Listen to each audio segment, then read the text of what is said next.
तर या घडामोडींकडे आपलं लक्ष असेलच. तुर्तास वळूयात महाफास्ट 50 बातम्यांकडे.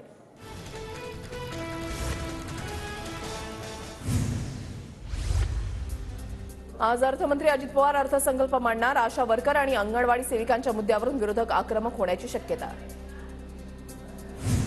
विधान भवनाच्या पायऱ्यांवर विरोधकांचं आंदोलन. राज्यातील कायदा सुव्यवस्थेच्या मुद्द्यावरून विरोधक आक्रमक. गेली शिवशाही आली गुंडशाही. विरोधकांची जोरदार घोषणाबाजी.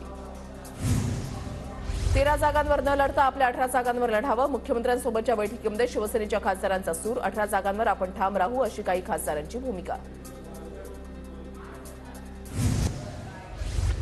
सुप्रिया सुळेंसाठी शरद पवार बारामतीच्या मैदानामध्ये. पुण्यामधल्या निसर्ग कार्यालयातून बारामती लोकसभा मतदारसंघाचा आढावा घेणार.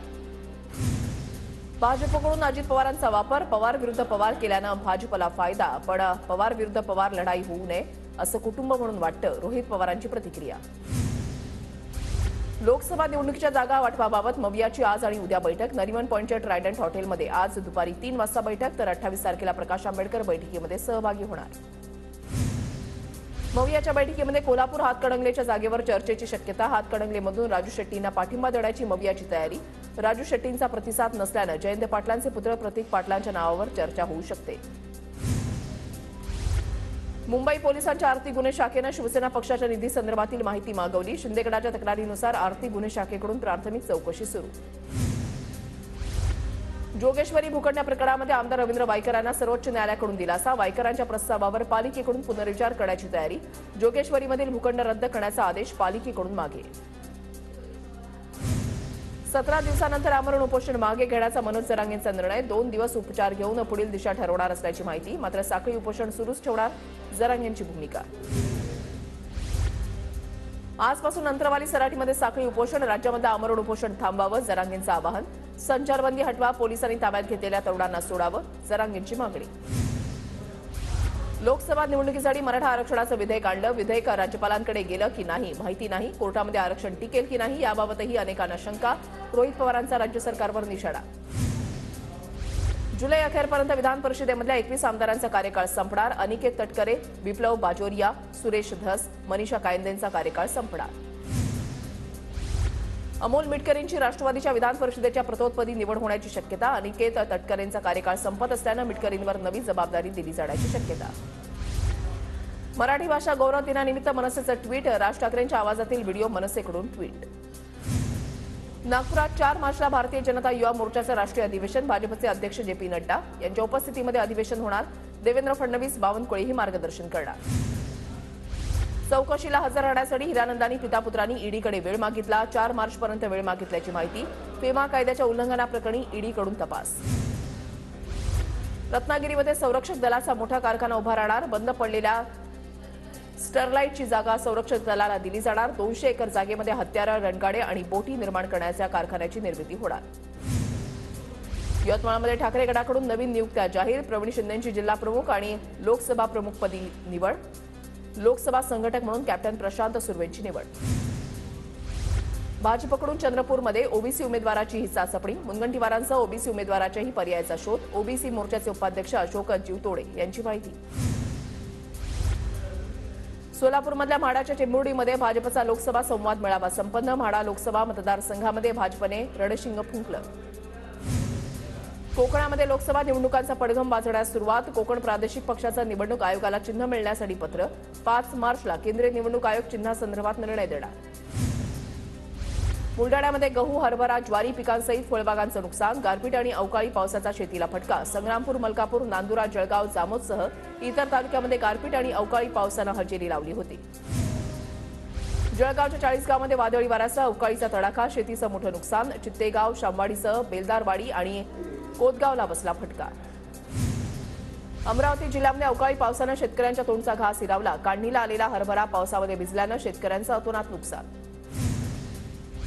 नाशिकच्या मनमाड, नांदगाव परिसरामध्ये वादळी वाऱ्यासह अवकाळी पावसाची हजेरी. काढणीला आलेला हरभरा पिकाला फटका. नुकसानीमुळे शेतकरी त्रस्त. सोलापूरच्या बार्शीमध्ये वादळी वाऱ्यामुळे 2 एकरवरील द्राक्षबाग भुईसपाट. 18 ते 20 लाखांचं नुकसान. तत्काळ पंचनामे करून नुकसान भरपाई देण्याची शेतकऱ्यांची मागणी. राज्यामध्ये अवकाळी पावसामुळे बळीराजावर पुन्हा संकट. आधीच सरकारचं शेतकऱ्यांकडे दुर्लक्ष. त्यात पुन्हा नैसर्गिक संकट. तातडीनं पंचनामे करून नुकसान भरपाई द्यावी. वडेट्टीवारांची ट्विट करत सरकारकडे मागणी.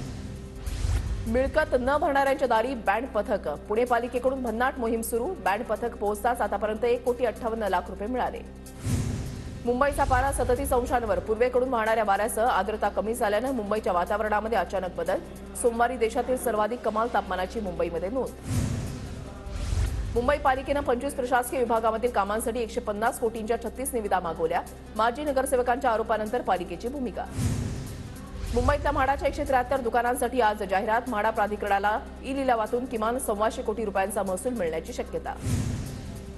रिझर्व्ह बँक ऑफ इंडियाकडून स्टेट बँकेला 2 कोटींचा दंड. ठेवीदार शिक्षण जागरूकता निधी योजनेमध्ये नियमांचं उल्लंघन केल्याप्रकरणी दंडात्मक कारवाई.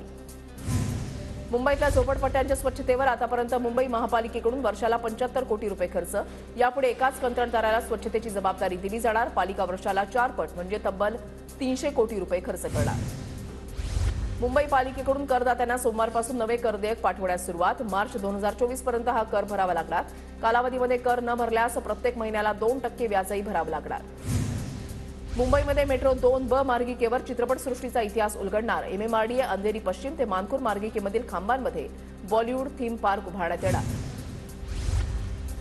पुण्यावर पाणी टंचाईची गडद छाया. शहराला पाणी पुरवठा करणाऱ्या खडकवासला धरणसाखळीमध्ये गेल्या 5 वर्षातील निच्चांकी पाणीसाठा. पुणे शहराच्या पूर्व भागामधील काही भागाचा पाणी पुरवठा गुरुवारी बंद राहणार. शुक्रवारी कमी दाबानं आणि उशिरा पाणी पुरवठा होणार.